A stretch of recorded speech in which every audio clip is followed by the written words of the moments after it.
Here we go. We're into October. Hence the channel logos and the social media logos being pink right now. I wanted to do pink for this, but for some reason the Photoshop wouldn't work with it, and I didn't want to. I was too lazy. I didn't want to create a new thing, so. Maybe Photoshop. Yep. Damn it, GIMP is more like it. But hey, and we're here. We don't want to waste too much time in the beginning, but I will say, of course, Breast Cancer Awareness Month, #1. Also, #2, episode number 75 here today. So, but coming up on the show, we'll have our rundown. We're going to talk quite extensively in the second half of the show about Tua. So we'll save our thoughts for the second half of the show on that. We're also going to make our week 4 picks and probably the most bizarre thing since the butt fumble. So stay tuned for that. Let's kick things off with the takeaways, though, for the week. And I'm going to start things off. The New York Yankees have clinched the AL East. And, of course, in the process, in the Blue Jays series, Aaron Judge has tied Maris's AL home run record at 61. Of course, we know Aaron Judge. He's in, I believe he's got one more year left on his deal with the New York Yankees. He's potentially going to take home the Triple Crown. He's absolutely going to be MVP this year. There's just no denying it. And as well as that, I believe as well that the Yankees have clinched home field advantage and the #1 overall seed. I can't quite remember, but I believe that was the case. So, again, congratulations. Well deserved for Aaron Judge. Like I was saying it on No Final Bell promoting this, it always seems like the Yankees have a once-in-a-generational type of player on their team. Of course, with Babe Ruth, with Derek Jeter, Alex Rodriguez, and now Aaron Judge. So they always seem to find a diamond in the rough. No pun intended there. I guess congratulations on them clinching playoffs and clinching a playoff spot. I guess it's well deserved. I get, it's a team that typically, as you've referred to, buy their players, but Aaron Judge is a household grown name, somebody that they drafted to become a player like Same as Derek Jeter. But what I will say is they do draft once in a generational talent, but surrounding him is all pay players. Okay? You can't make an argument otherwise from that. And then I'm just going to say this. As great as it is, and I don't want to take too much from it, but this is the steroid era of baseball. Nothing's official. Nothing's great until the drug tests come back. I'm not saying that Aaron Judge did steroids. I'm not saying that, I'm not saying that at all. What I'm saying is until the drug tests come back, and again, I'm not accusing him, but that's just the way baseball is. You can thank Barry Bonds for that one. Right. But his accomplishment essentially means nothing until the steroid tests come back negative. So, I get it, but hey, now still have to say it's a hell of a feat, and honestly, I think he's well deserving of the MVP for the year. Now, if he didn't roid up, I'll give him all the credit in the world. I'll say he had a fantastic year. What, Barry Bonds or Judge? Aaron Judge. That he had an incredible year. He's a great player, and he deserves to get paid. But again, until I see that, I'm not going to say much. Moving ahead, I want to talk a little bit about the Detroit Lions, a team that I think we could both argue should be 3-0 right now. They should be they should be 3-0 and not the Eagles. And the only reason I say that is because they would have beaten the Eagles had it not been for that onside kick. They were taking it toe-to-toe with them. Of course, they blew the lead against the Vikings. last week. But in the process, it looks like they've lost two of their star players. Amon-Ra St. Brown and DeAndre Swift were both ruled out for today's game. So that means Jared Goff not going to have many. Now he does have Jamal Williams in the backfield. Yeah, so, Jamal Williams, I mean, isn't a terrible backup option. I mean, look at what he did in Green Bay when, Eddie Lacy and, players like Aaron Jones was down. Jamal Williams came up and would do some, great.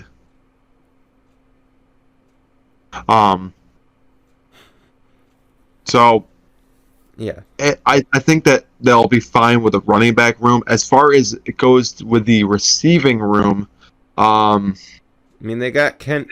Well, no, wait, they don't have him.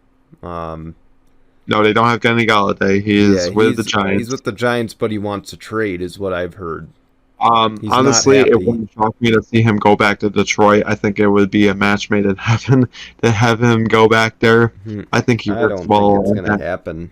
Probably not, but as far as that, they still have players. I mean, they have some other decent ones. I forgot who else they have. I think they have like 3 good receivers, not just Amon-Ra St. Brown. They have like 2 other ones that can still be impactful players. So I want to say that Detroit is going to have to be in panic mode. Yeah, but losing 2 of your top players definitely sucks, especially a DeAndre Swift who, isn't the most explosive running back in the NFL, but he's still somebody that can get you carries and get you yards. They still got Cephas. They still got DJ Chark. Yeah, that's exactly what I'm saying. Like, DJ Chark is still a good guy. He's still somebody that can get you production off of, the outside or in the slot. So, in fantasy-wise, this will be great for T.J. Hawkinson. Most especially T.J. Hawkinson. Oh, yeah. T.J. Hawkinson is still probably one of the... I would probably make a mark for maybe top 5, not top 10 tight ends in the NFL right now. Yeah. So, I wouldn't say, I don't think it puts a damper on their season just yet. 1 and 2, I wouldn't really say panic mode yet, because Bengals are 1 and 2, and now they're 2 and 2. So anything could honestly happen. So I wouldn't say you push the panic button. I wouldn't say that this is hampering the season. I just think that we'll have to stand back and wait and see what happens with this Lions team before we can say it's definitely time to hit the panic button. And nothing against Dan Campbell, but if he can turn the season around and end up making playoffs, I think it's going to save his job. If he ends up having another losing year, I would say that heading into his third year, you would have to put him on the hot seat. I don't think you can get rid of him this year. But again, I used the term damper loosely when I typed it, but the only reason I use it loosely is I don't feel like the expectation is going to be 10-7. I don't feel the expectation is going to be 11-6. I think the expectation is going to be around 500, 8-9, 9-8, maybe 7-10 at the absolute worst. Okay, so this is a team that could flirt around that record. Now, this week they have a matchup. We're not going to pick it, but they have a matchup that favors them, even with or without those two. But obviously those two being, Amon-Ra and Swift being the impactful players, this is a game that I don't feel is going to come easy. It's not going to come as easy as before. But, 1 and 2, again, you look at it, they've lost some very close contests. They've lost, they lost to Minnesota the only way that Detroit can lose games. And a game that they should have easily have won, I feel like. And they lost against the Eagles because they were aggressive at the wrong time. See, let me tell you something here. It'll be like the last point. Of course, I don't want to go too deep into it. I don't think you should lose a game when you shut down Justin Jefferson the whole game, especially since he's the top But receiver you did. of the Vikings. But you still found a way to lose it because you also, had See, Adam Thielen to deal with. I said last year, this is a team that, they earned the number 2 pick in the draft, but I had said to you, and I've said on the show, this record does not show how much potential this Lions team has. And I will tell you that I think under Dan Campbell, they have the most potential they've had since, since Caldwell coached them, since Jim Caldwell. I don't know. It's tough to tell because, yes, I think they have a lot of potential under Dan Campbell itself, but for a team that should be a lot better, they certainly give up at the wrong points. See, but they're still building. That's another thing. It's only year 2 under his administration. You got to give it at least a third year. And it's not like you got a rookie quarterback who you've got to debate, is this going to be the year that we pick up his 5th option? You don't have to debate that yet. You're not in the situation that the Chargers are in, which, by the way, is the next point. Probably the main reason I'm not wearing a Eckler jersey or a Herbert jersey. They got wiped. It was usually when the Chargers lose, they lose by 7, they lose within a possession. But they got wiped. Yeah, they got beat by 4 scores. Yeah, 38-10.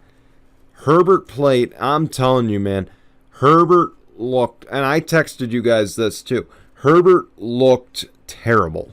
He looked probably the worst I've ever seen him look in a football game. Just did not look like himself. He looked like he was playing hurt.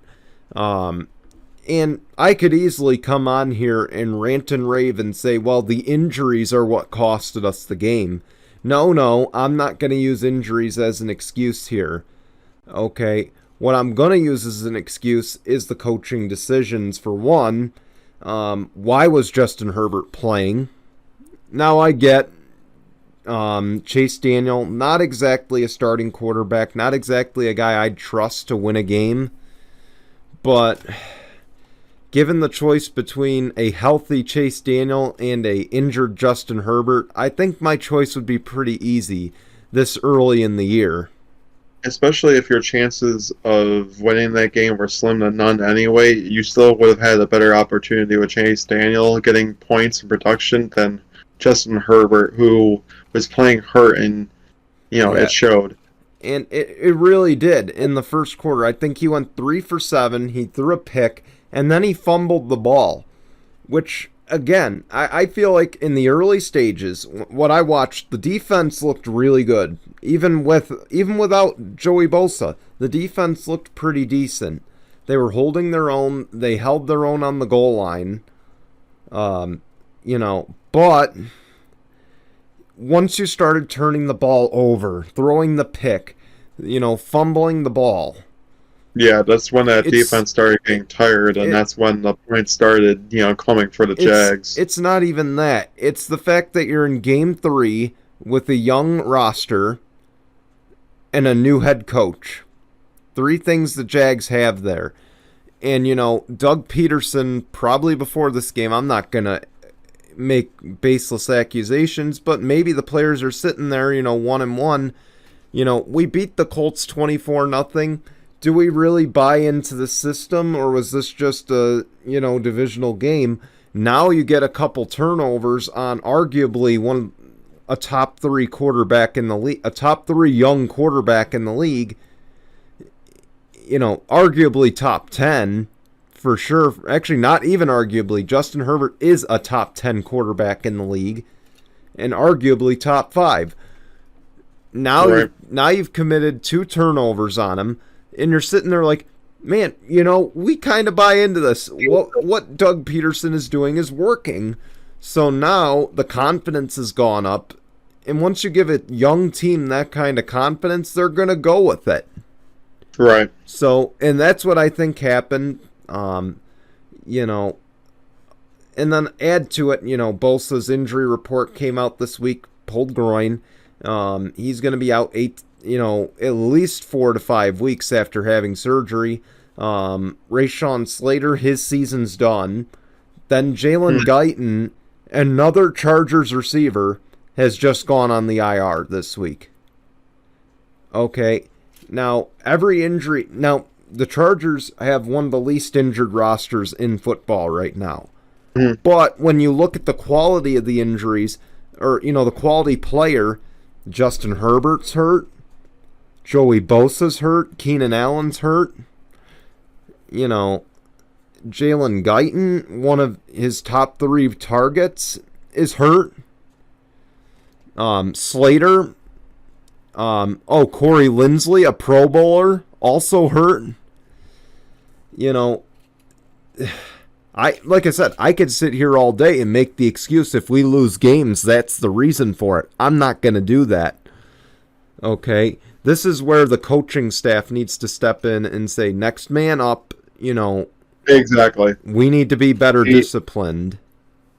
See, I could talk about injuries all day. Yeah, he could pull that too. With dealing with all the ones that, of course, I'll talk about them. My takeaways, I'm not going to take away, your moments and your momentum here with yours. Yeah. I'm just going to refer to this and saying that I don't think that should be the reason why you blame this team for losing the games that they have. I'm thinking that the Chargers are sitting at 2-1, or are they sitting at 1-2? Okay, they're sitting at 1-2. We have injuries. No. That's the life. That's the way that things are going this year for NFL. There's been a lot of injuries. This whole year, it's been a injury plagued kind of season so far, and a lot of good players are getting hurt. It's been the big players. It's not like second string linemen. Mm-hmm.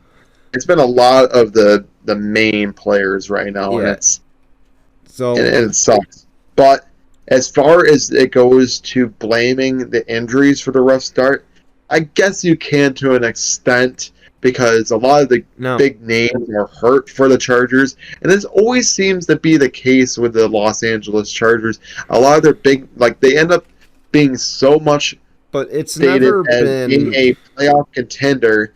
And then the problem is that they deal with injuries, and this is when the wins start not happening. This is when this team starts struggling. It just sucks. Well, see, what the problem is, and here's the issue I have, is that Tom Telesco built a great first team all across the board. When healthy, that first team is good. Offense and defense.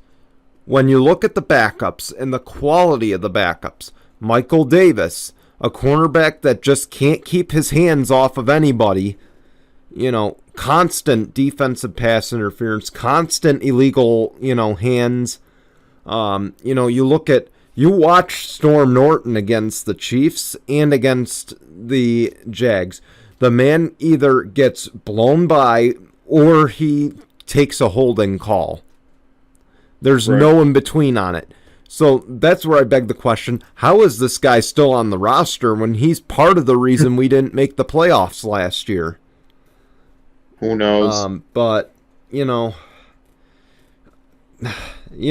injuries attribute to it. They're just part of the story. The other part is the coaching and the depth. And the depth is awful. It's just like they're not prepared. That's the big thing. They're just not prepared. And that falls on the coaching staff right there. But what I will say is, going to the next part of, is this going to put them out of contention? No. You know what? So. I've been a Chargers fan. I've watched football since 2007. I've been a Chargers fan that long. Okay? I've been there, we've had rosters like this that are just talented across the board, able to make the playoffs, and frankly should have made a Super Bowl appearance, and it didn't happen. But, again, I point out Norv Turner's days as the head coach. When we ran the AFC West, there was nobody around us in that division. I mean, we started out 2-3 before. We've started out, I believe, 2-5 and came back to 8-8 and won the division. Okay, obviously this division 2-5, you're not winning jack shit, but I think 1-2, 1-3, I'm not concerned. We go 1-4, 1-5, then it's okay. Look, Sean Payton might want to come back, maybe not. There's other coaches in the league who are going to be out there, but I just don't know. I'm going to remain optimistic based on the history of how cold starts have gone for the Chargers, because cold starts have led to some of the strongest Decembers I've seen out of organizations. Not just the Chargers, I mean all across the NFL.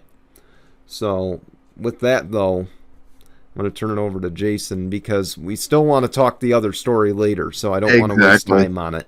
All right, so I'm probably going to go through these as fast as I can. So I'll kind of combine two together with this first one. So Blake Griffin is now a Boston Celtic as he signs a 1-year fully guaranteed contract, probably just a minimum, like a veteran minimum deal. So good for him to finally join up with a team.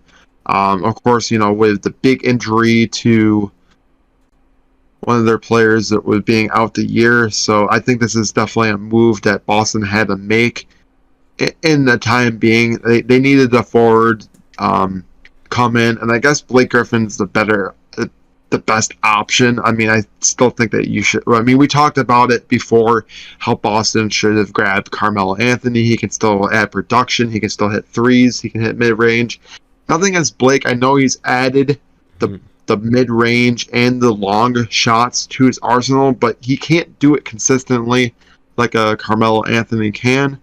But Blake Griffin can certainly dunk the basketball. I mean, he has that. I guess he can shot block too, but he can certainly add some interesting production to that Boston Celtics team that might need some added firepower. I just don't know how I really truly feel about this for the Boston Celtics sake, but hey, anything's better than nothing, I guess. I'm shocked he didn't go to the Los Angeles retirement home.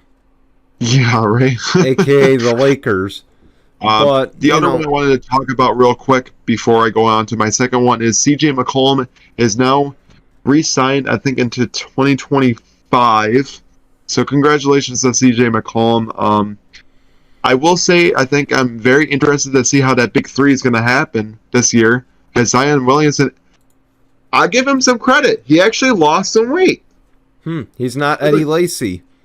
He was. I mean, I'm not fat shaming. I'm not all about that at all. Okay, I kind of did. So let me just backtrack and apologize because I made an Eddie Lacy comment. Yes, my apologies. So I will say Zion was kind of up there in weight, like over 300 pounds at being the height he is. I want to say he shedded to at least 2, maybe 50, if anything. I mean, he's looking a lot thinner than he has. So I'm thinking if he can stay healthy, I think the Pelicans could be a threat in the West. I'm not gonna lie, they could be a threat. Brandon Ingram, CJ McCollum, Zion Williamson would be an interesting big three to see this season. So good for the Pelicans. I wish them all but nothing but respect. But I hate to say it, it's also the Mavericks' division rival, so I hope that they don't make the playoffs. Yeah, sorry. Getting on to my second takeaway, I think this is a good move for the Buffalo Bills as they need a veteran corner. Right now they are playing off of 2 rookies, but one of the rookie corners is unfortunately hurt. I don't know for how long. I know it's I think a hand injury for Christian Benford. They still have Elam, but I think Xavier Rhodes will be somebody that can add a veteran presence, somebody that can honestly help out that secondary that desperately needs it. There's so many injuries on that secondary. Tre'Davious White is still out, recovering from ACL tear. You have You don't have a real true second corner. I mean, Elam, I think with it's going to be in reverse, would but be there's that 1-2 punch. It's going What's to be up? in Sorry. reverse on my screen, but that's the list of the injuries from Channel 10 tonight, WHEC in Rochester. Long list. That's the point I wanted to add to it. Yeah, it's sad to see so many injuries right now for a lot of good players.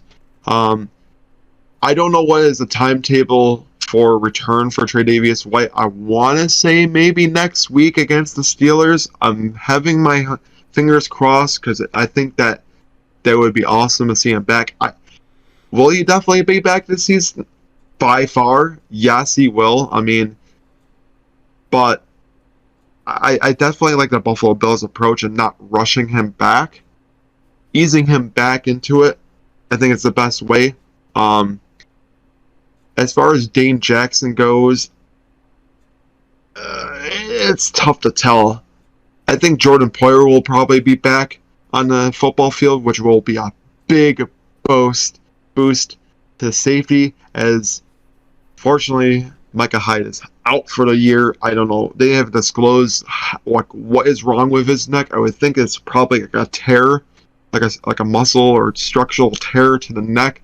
Why he's out for the whole entire year. I'm sure it's required surgery. I don't know the full details. All I know is he's out on injury reserve for the whole entire year. But I think Xavier Rhodes, somebody that did do decent in Minnesota, can honestly bring great production to the Buffalo Bills. At this point, anything is possible. What I have loved to have seen, because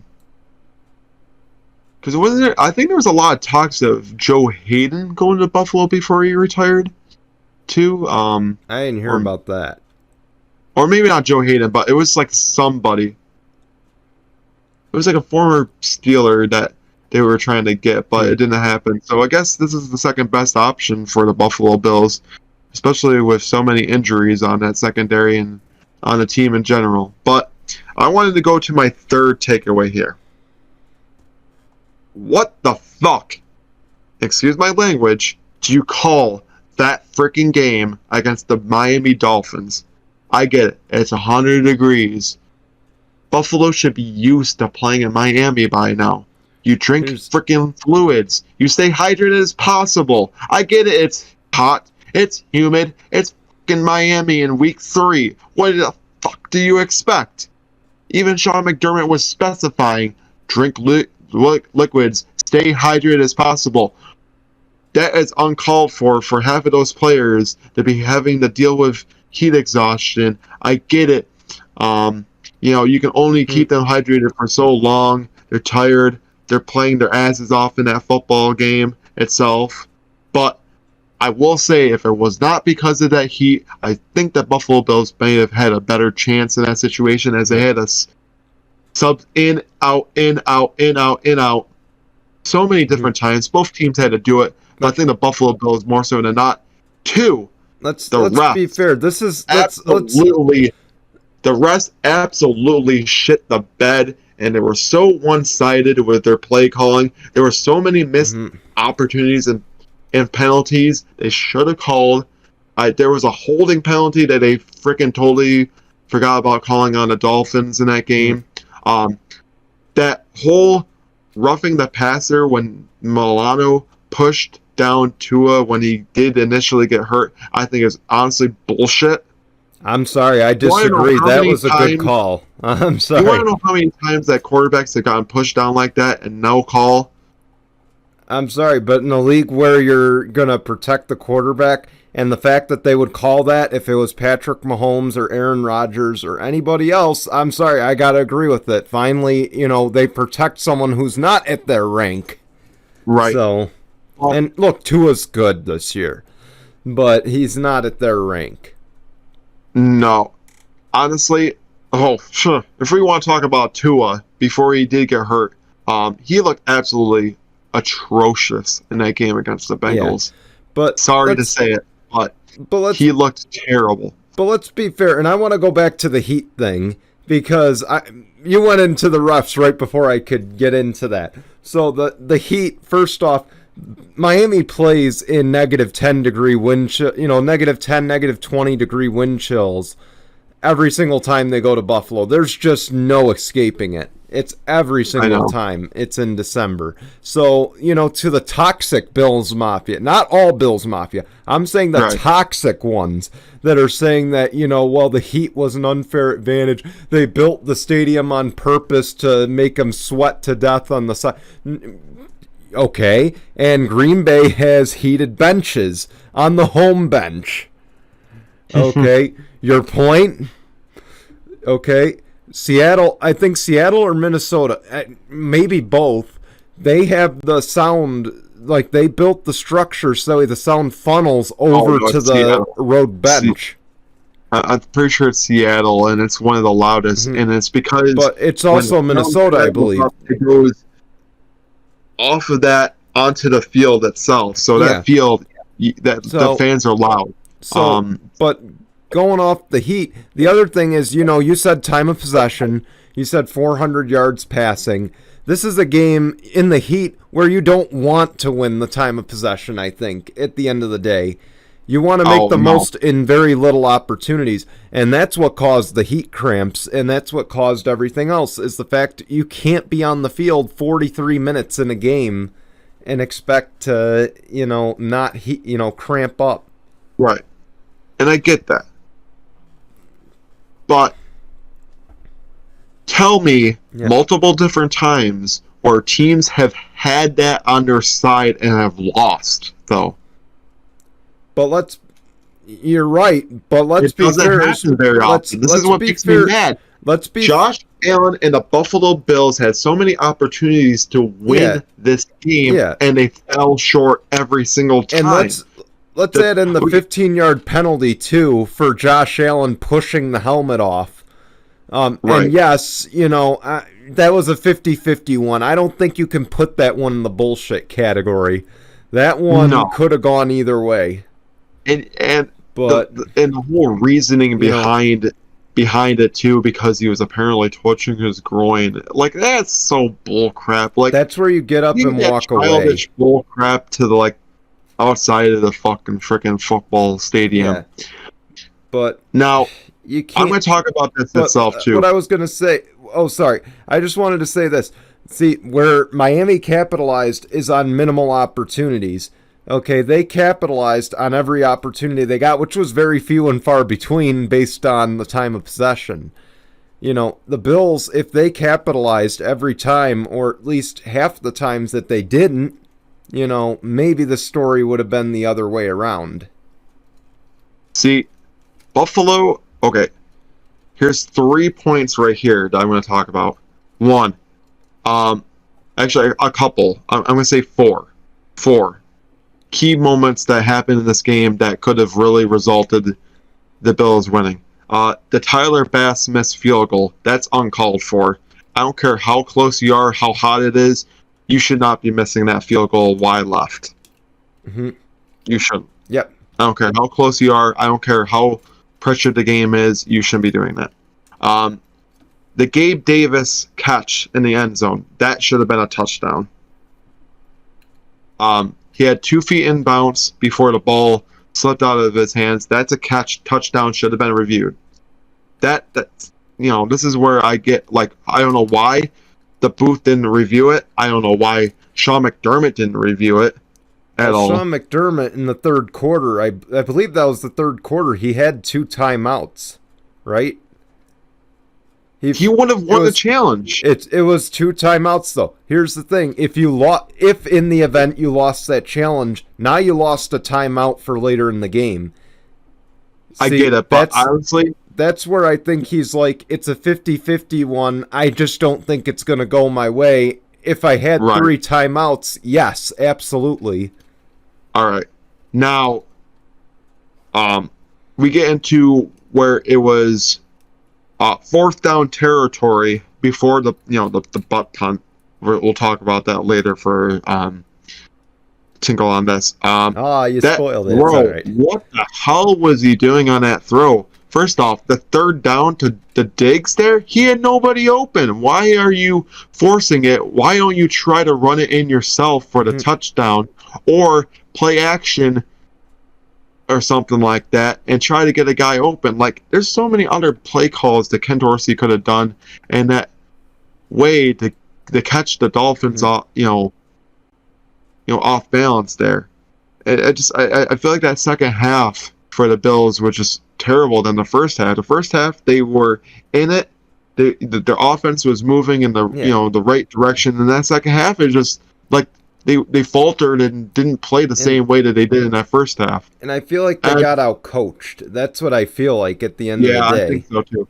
And my fourth and final thing, even after the butt punt, what the hell was Isaiah McKenzie doing in the last 13 seconds of that game? You catch the ball, you run out of bounds. You set up the game-winning field goal. You don't keep on being in bounds and then let the time clock. So I understand Ken Dorsey's frustration at that point, because I would be pissed too. And I was even saying it, I think, to you or somebody else.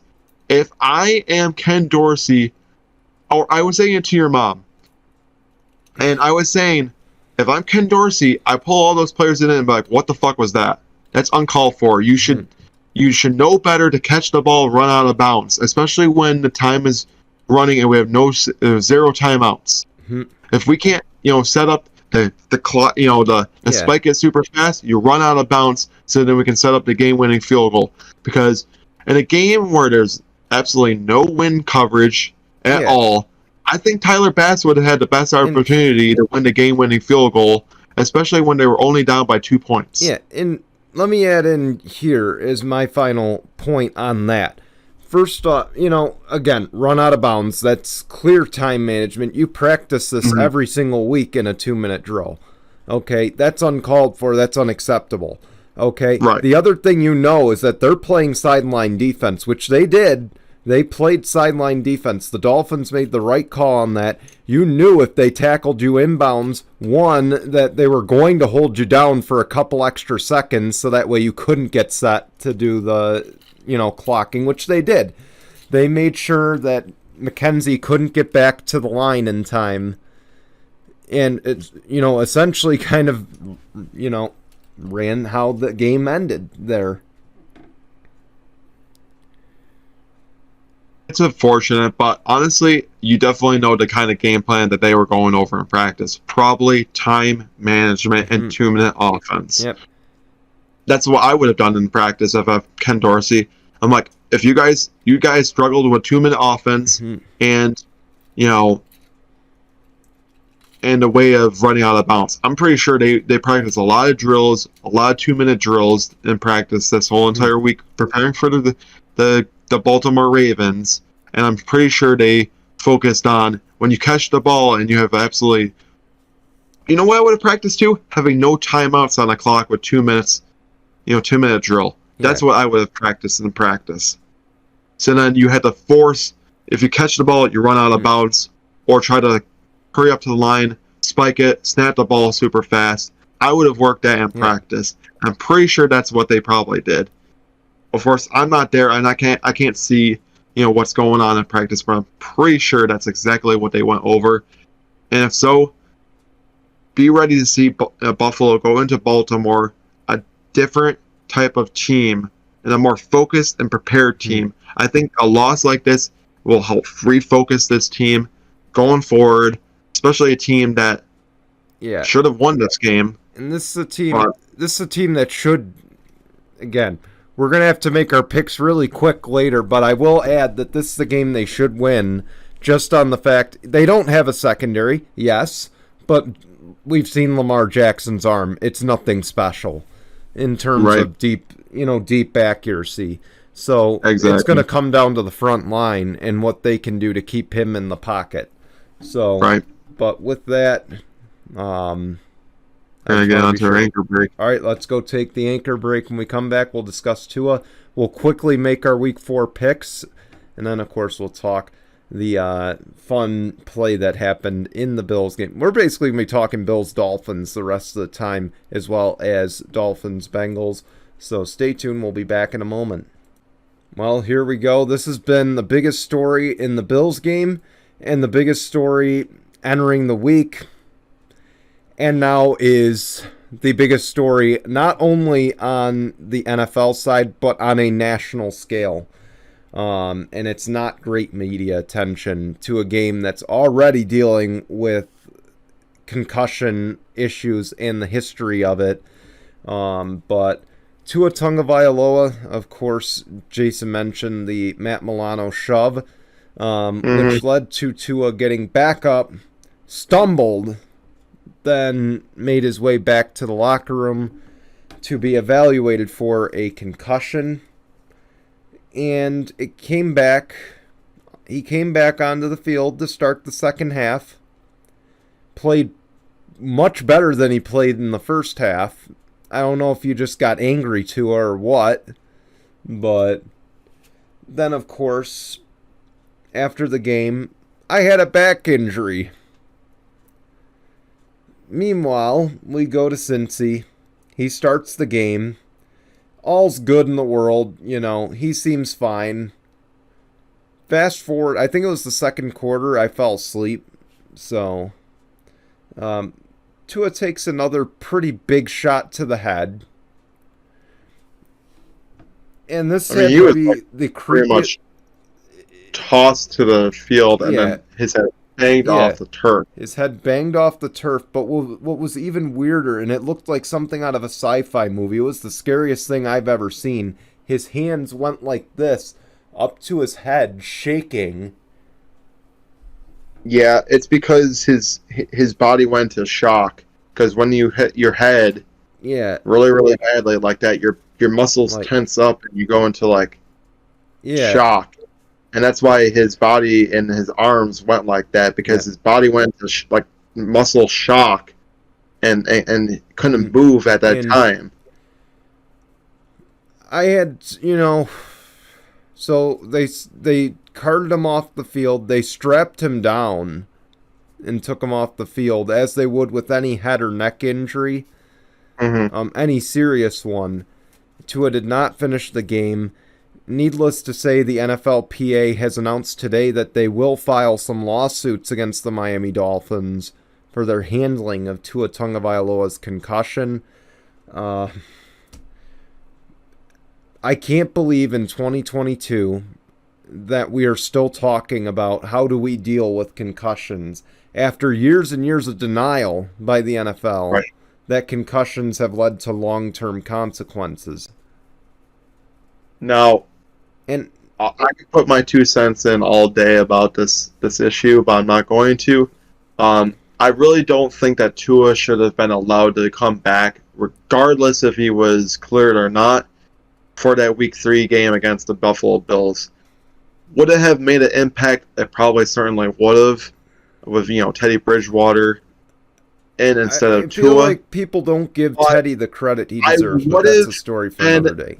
Better with having Teddy Bridgewater go in that game who was 100% healthy, and Tua that looked like he was stumbling with a bullcrap back injury. Clearly, it was not back injury. He was slightly concussed, not as bad as he was, after Week 4 and getting hurt like he did. He was definitely slightly concussed. It definitely maybe wasn't affecting him as much as people would have thought, but you can definitely clearly tell he was still concussed. Yeah, maybe in the second half he didn't show it, but there was, maybe still something a little off on him. Now you head into Week 4 after that game. I definitely think he's going to be out for at least a couple weeks, just to be on the safe side. Of course, he's going to get a second option on if he's broken anything or not. I doubt he has, but I would still be on the safe side and keep him away from the game for 2 to 3 weeks, just to make sure that he can get 100% healthy. His muscles and everything like that, neck, shoulders, head can all get at least 100% healthy. before I throw him back out there and play with the team. See, I trust Teddy Bridgewater just as much as I trust Tua to lead that offense. I feel, again, they're both the same skill set, they're both, to me, Teddy Bridgewater could still be a starter on a couple rosters in the NFL. I feel like he was done dirty in Denver because of Russell Wilson, but again, that's a story for another day. I feel like I want to focus the attention on what happened. Now, again, I want to just state to the people that are blaming Mike McDaniel for putting him back in the game. First off, and I'm not defending him as a year one coach, okay? But what I am going to say, though, is compare this to what I have to do as a coach at the younger grade levels. Where I stand is, as a coach, we don't have the luxury of having neurologists. We don't have the luxury of having team doctors on site, okay? That is why I have to go through CPR training. That's why I have to do the concussion heads-up training. So those are two things I have to complete before I'm even allowed to step foot on the court for practice. Okay, so it is not my job to evaluate for concussion, but it is my job to check out and see if a player is showing concussion-like symptoms, it's my job to take them off the court. Right. Okay, that is my job until they go and see a neurologist, until they go and see a doctor and get that MRI done and get the, protocol done. Where I will defend Mike McDaniel is if a doctor comes up to him at the start of the second half and says, hey, to a cleared protocol, he can come back in the game. As a coach who arguably probably does not have that medical background, where are you going to argue with a doctor saying he's not right, go check him out again? Right. Under a normal circumstance, when are you going to argue with a doctor?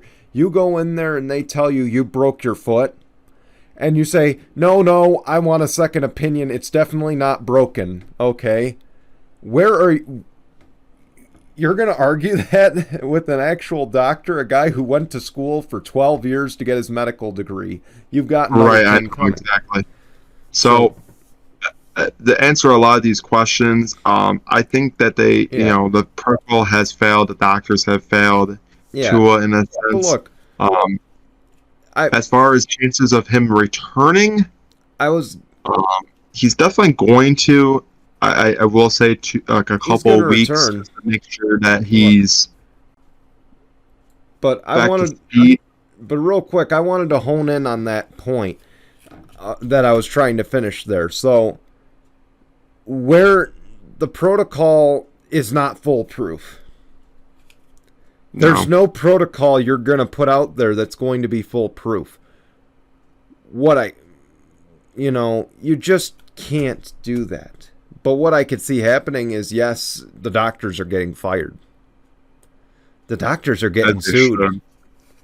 The doctors are getting sued. There's no denying that. Because I hate to say it, any other doctor would have told that team, nope, he's not going to be allowed to go back out there. Exactly. I don't care if it's minor. I don't care if it's, he's stumbling and come back and play in the second half. No, we're making the right move. But it's best for him not to play this and suffer more damage. Yeah. I can tell you, he's gonna be out, like you said, 2 to 3 weeks. I think if anything, minimum. It's probably best. Minimum. I mean, we remember Javid Best, right? And how bad he got a concussion. He was out 1.5 years before the Detroit Lions let him go. And Javid Best was on track to be one of the great running backs, at least one of the decent running backs in league history. He was. But I want to hone in on any fines and suspensions before we go on to our picks.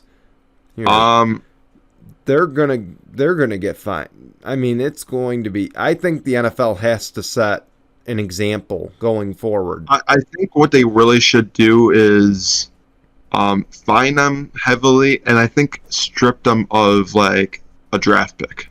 I don't think they should strip them of any draft pick. I think they should strip them of their first round. Okay. I get this is not, what Tom Brady They get did. multiple first-round draft picks, don't they? No, but they should strip them of their own first-round draft pick the next time they own one. Okay. So the next time whether it's next year, the year after, whatever first-round pick they own, gone. Plain and simple.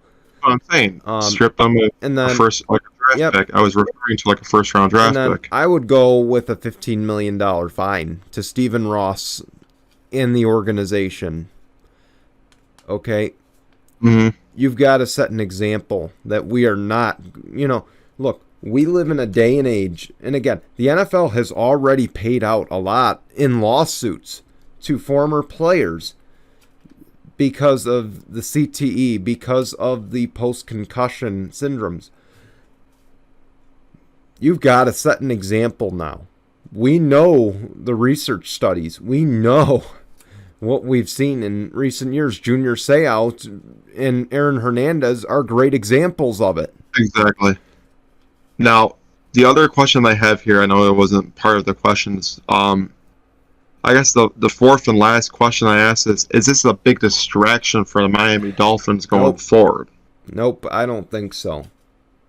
I think it's a distraction for everyone in the upstairs portion of it, not so much on the field. Okay. But the other thing I wanted to add too is, there was a lot of discussion on SIS, which if you don't know what that is, that's second impact syndrome. And let's just say Tua doesn't step back. I'm just saying, let's just say Tua's situation is a Javid Best type situation where he may never see the field again. Okay? The fact of the matter is, if this SIS is as bad as the symptoms that I've read on it, we might be talking Tua Tagovailoa not being with us right now. Okay? That's how serious this gets when you play with a concussion. Mm-hmm. Okay? We'd be talking about Tua Tagovailoa not being on this earth right now. I know. So I once was fearing that, like, maybe something like that happened. And like that he was somehow like brain dead afterwards, because just the way that his body was and that he didn't show any signs of movement being on that stretcher, because usually the players hold up the thumb. He didn't do any of that at all. He was strapped down well, too. I mean, he was strapped down, like, all across the board. So he was not moving. So that's probably why he didn't. But I don't like to get dramatic. I feel like we've made our points here, right? So yeah, I think so too. Let's get on to the picks for week number 5. We don't have much time, but let's get into it. Vikings Saints, the London game, Minnesota favored by 3. I kind of like the Minnesota Vikings in this matchup. I think Justin Jefferson is going to finally break past his 2 games snub. I think he's going to have himself a great game against the Saints. So I'm going to go with the Vikings over the Saints here. Yeah. And no MT, no Winston, no problem. Vikings. Browns Falcons. Browns favored by a point. I don't know how I feel about this game. Aren't the Falcons coming off of like a win too? Yeah.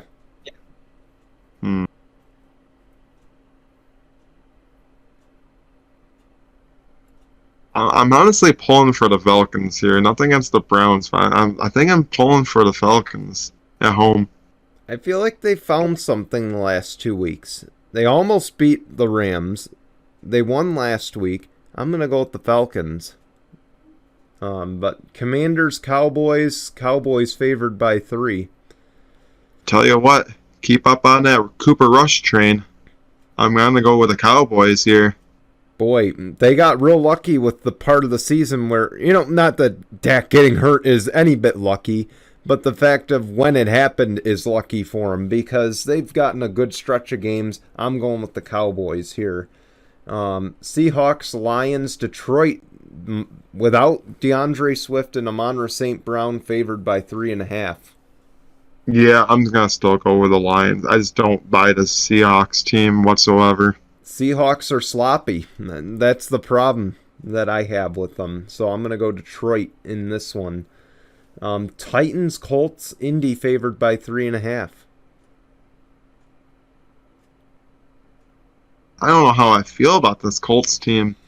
This Colts team is just every single week it's a win, it's a loss, it's a tie.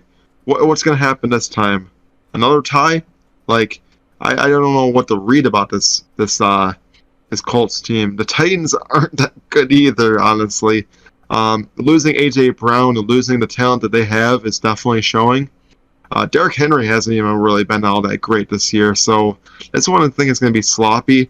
But Colts always seem to find a way to win against the Titans, so I'm honestly thinking about going with the Colts here. I'm going to go with the Titans. Iron Man did not practice early this week, so you wonder how much Jonathan Taylor is going to be limited in this game. If he plays, which I imagine he will. So I'm going to go with the Titans over the Colts. Bears, Giants, and Giants are favored by 3. The Giants just have a roll. I mean, they got an unlucky loss last week against they played up against the Cowboys? Yeah. They threw the pick at the end of the game that sealed the fate. So, Bears, I mean, yeah, they're 2-1. I mean, they won last week, so this one's going to be an interesting one.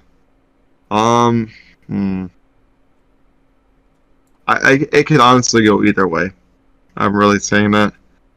I'm honestly, I think I'm pulling for maybe the Bears against the Giants. I just don't know. This one's a tough one. It's one of these ones where I'm going to tell you who's out, and you're probably going to change your mind. There is going to be no David Montgomery this weekend. He is listed as an inactive. So I'm going to go with the Giants here. Again, I feel this team has only thrown 73 passes so far. So that's why I'm going to say the Giants here.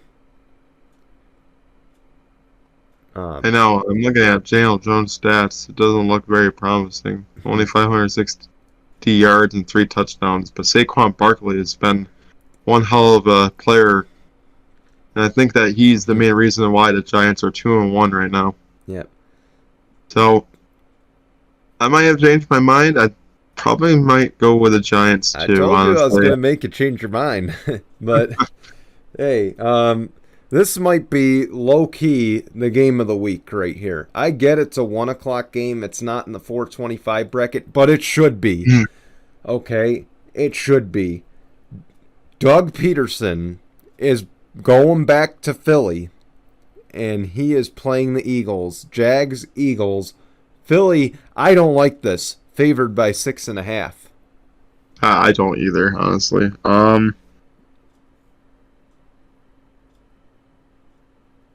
I'm still going to go with the Eagles because I think they have the better team than the Jags do.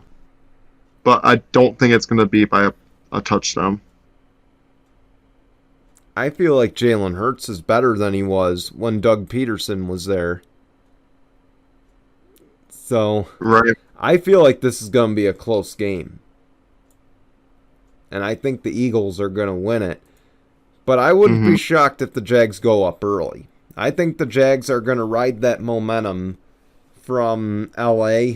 They'll start out hot, and then the Eagles they'll reel them in. Anyway, Jets, Steelers. Guess who's back? Yeah, I The was just gonna MILF say Hunter. Zach Wilson. I think playing this game really changes the culture. Because if it was still Joe Flacco, I would say probably the Jets over the Steelers. But now that it's Zach Wilson back, I might just have to go with the Steelers over the Jets here. I don't like the Steelers without TJ Watt. I'm not going to lie to you. I don't like them without TJ Watt. And I kind of like the MILF man in this. So I'm going to go with Wilson. I'm going to go with Wilson and the Jets here. Anyway, here we go. Bills, Ravens, Bills favored by 3. Like I was saying before, Josh Allen's on a big FU MVP tour right now. There's a main reason why he's leading the pack in passing yards and is just under Lamar Jackson for the most passing touchdowns. I'm definitely going to go with the Bills on the road here. I don't think it's going to be easy, but especially since it's two of the top offenses going up against each other. So to who is going to be the best defense, I think the Buffalo Bills are going to be the better defense than the Ravens, because the Ravens just give up way too many yards on that defense. They are dead last against the pass, and especially receivers. They are like dead last against receivers. So Josh Allen's going to have a freaking field day against that Baltimore defense, I feel like. And I think Buffalo's defense is a lot better than the Ravens, so I think that they're going to be able to stop Lamar from passing all over them. So, but as far as him running all over them, that's a big difference. So I'm thinking the Bills I would think that 3 is very reasonable for this game. 3 is reasonable. I'm going to go with the Bills. I'm not going to elaborate too much because we're a little over right now. But Cardinals, Panthers favored by a point. You forgot Chargers, Texans. Oh, sorry, yeah. But let's do that game since I just read it off anyway. We'll come back to Cardinals, Panthers? Yeah, Cardinals, Panthers. I kind of like the Cardinals in this situation. I think it's the Panthers who just haven't really been that great of a team. I'm going Cardinals. I think Hollywood Brown and Kyler Murray have found some chemistry. I think that's going to pay dividends here. Cardinals. But going back up to the final 1 o'clock game, Chargers, Texans, Chargers favored by 5.5. Yeah, I don't care if Herbert or with all those injuries, Chargers just are a better team, and they're going to get the win against the Texans. Texans are just not that great this year. I don't like 5.5. I think it's going to be a lot closer than that. I just don't know what Justin Herbert we're going to get. So I'm going to go with the Chargers, but I'm very cautiously optimistic about it. Packers and Patriots. Brian Hoyer going to start. Green Bay favored by 9.5. Forgot it's Hoyer. See, the thing about the Packers, they barely won last week, and I don't know what's their situation with, Sammy Watkins and Watson being hurt and stuff like that. So I'm probably going to go with the Packers or the Patriots. I think they're going to find a way. Mm-hmm. They always seem to. I'm going to go with the Packers. I don't want to sleep on Brian Hoyer, though. That's the big thing. Broncos, Raiders, Vegas favored by 2.5. Why are they always favoring the Raiders? There's a reason why they're 0-3. Broncos, yes, they've won last week ugly, 11-10. But honestly, I think that Russell Wilson in the month of October will finally get it going and actually play better. I'm going to go with the Broncos over the Raiders. Yeah, I think Raiders are going to have to hit panic mode early. It's going to be another sloppy game. I'm going to tell you that because I just don't buy the Broncos. I think they've just gotten a relatively easy schedule to start. So I'm going to go with the Broncos. Raiders fall 0-4. Chiefs-Bucks, a game that we thought was going to get moved to Minnesota, will be played in Tampa. The line is even. I'm gonna have to go with the Chiefs. The Bucks, Tom Brady and the Bucks have not they should not be a 2-1 team. They really shouldn't be. I'm gonna only go with the Bucks because Tom Brady always seems to find a way to beat Patrick Mahomes. And to be honest, like, even if his top receivers are out, Tom Brady's receivers are still better than Patrick Mahomes' receivers this year. So that's why I'm going to pick the Bucks here. Rams 49ers. 49ers favored by 1.5 on Monday night. I'm going to go with the Rams. I do not like the match. Like, I get it. San Fran always finds a way to beat up on the Rams, and it wouldn't shock me if it's 49ers. But I'm just thinking it's going to be the Rams beating up against the 49ers, but I could be wrong. 49ers always seem to find a way, so. Yeah, I'm going to take the 49ers here. The Rams have struggled out of the gates. This is not the same Rams team as last year. I feel like another week with Jimmy G under center, he's going to get the chemistry going with Kittle and everyone else, so I'm going to go with the 49ers here. Colts, Broncos. Broncos favored by 2.5.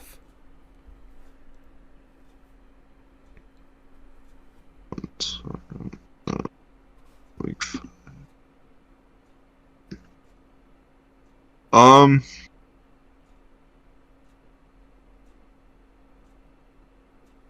Honestly, I could end up going with the Colts, but Broncos are also undefeated at home, so it wouldn't shock me if it's the Broncos.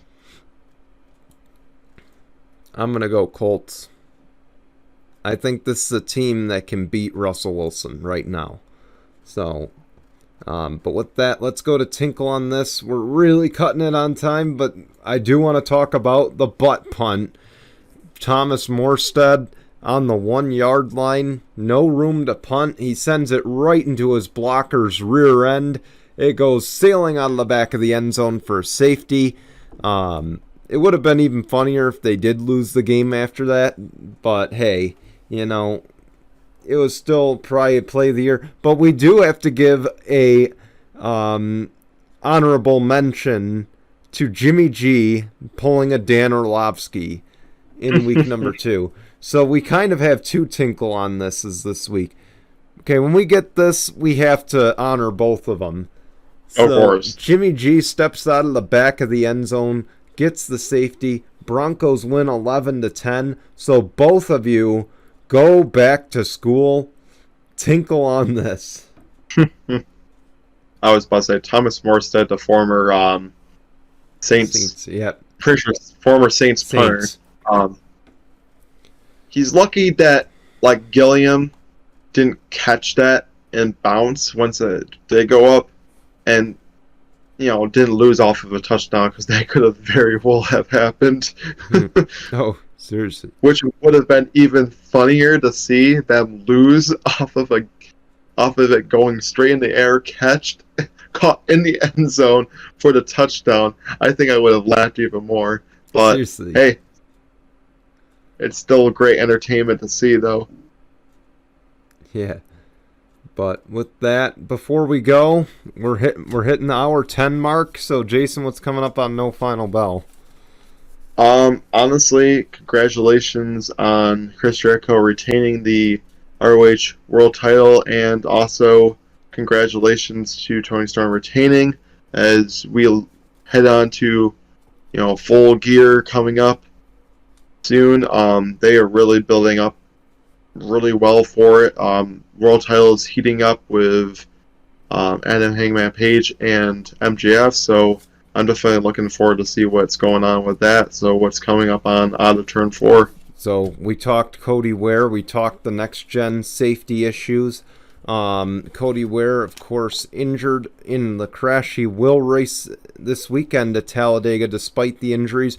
Well, now we had another injury come out just the other day. Alex Bowman sustained a concussion driving at Texas after an impact with the outside wall.